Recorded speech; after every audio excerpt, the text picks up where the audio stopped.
6:45 now, 1320 WILS. A new survey, the 17th Annual Transamerica Retirement Survey, finds that only about half of working women are saving for retirement. This compared to 62% of working men.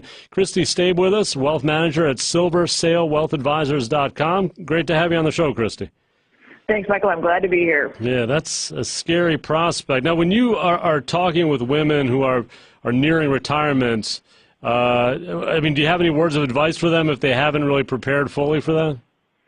Well, there's some tools out there that you can use to take whatever savings you do have and leverage it, in the case of like long-term care insurance and other things to help you through your older years. And a lot of times the men die first. Mm-hmm. And so the ladies have to take care of themselves from their own savings or through the insurance, and sometimes from help of family members like kids.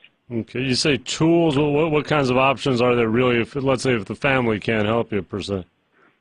Well, having the long-term care insurance, and there's different kinds of policies out there to buy. Mm-hmm. But the best thing to do is if you are a younger woman, start saving for yourself.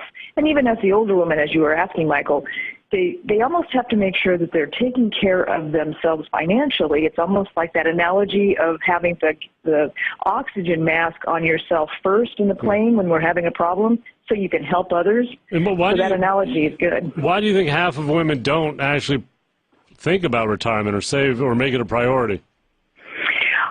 There are a couple of reasons. I think one is they might be thinking that their husband or man or partner is going to be taking care of them, and sometimes there might be great meaning to, but it doesn't happen. Mm-hmm. The other is that women tend to, not always, but they tend to spend more money on their family, their children, their parents, and forget that they need to take care of themselves. And the other thing is that they're not very they don't like to take risk in the markets. Mm-hmm. I'd rather have that little bit of money in the bank than risk it in the market. So if they're fairly young, go ahead and invest it, ladies. You're going to be okay. And what happens when the husband passes away?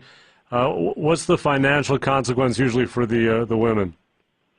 Well, the financial consequences, we've got to look at, did he have any insurance, what's left over, and, what are your expenses now? Because a lot of times you got to get those expenses down and think about what kind of medical care that you're going to need in the future. Mm-hmm. So when the husband passes away, there's a whole new assessment of what's my new life going to be like, and hiring someone like myself to help them through that is going to make a big difference in their lives.